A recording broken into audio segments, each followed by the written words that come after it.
Hi there, everyone. This is Leah from the Race Center and Tyler from the Recreation Department, and we're out near some woods.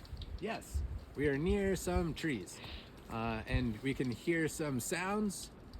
A bit of breeze up in the coming through the trees. Some wind happening.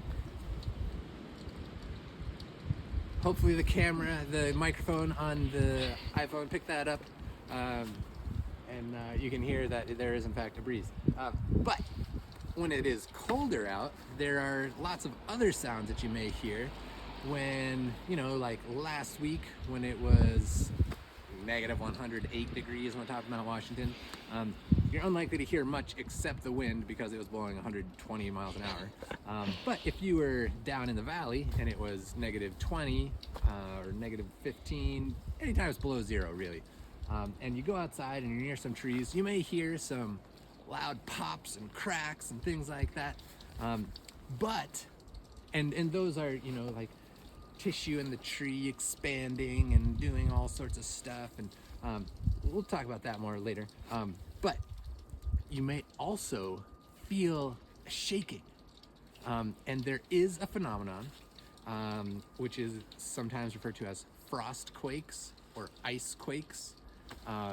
The fancier name is cryoseism, and so that refers to like ice shaking, ice quakes, frost quakes, and it requires a couple of ingredients for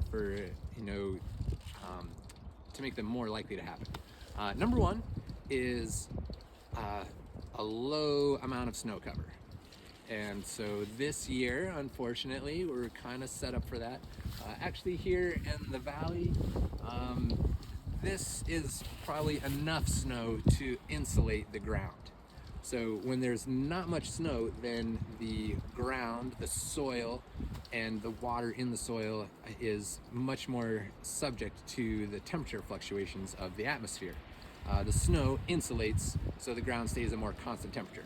But when there's very little snow, and there has been a warming event or lots of rain, then the soil gets saturated with moisture. And then, if all of a sudden a very cold air mass moves in quickly, as happened last week, then that water in the soil will freeze and expand. And so it does like this similar things to, a fault line. And so it will build up pressure and then release that pressure all of a sudden. And it can actually do enough to move a house so that you could feel it while you were inside your house. Some things might start to shake a little bit, but it's a much shallower event than an earthquake. And so, but the conditions have to be just right to experience a frost quake. So next time there's a cold blast coming and there's no snow, take a listen, watch your cups of water, see what happens. Will do.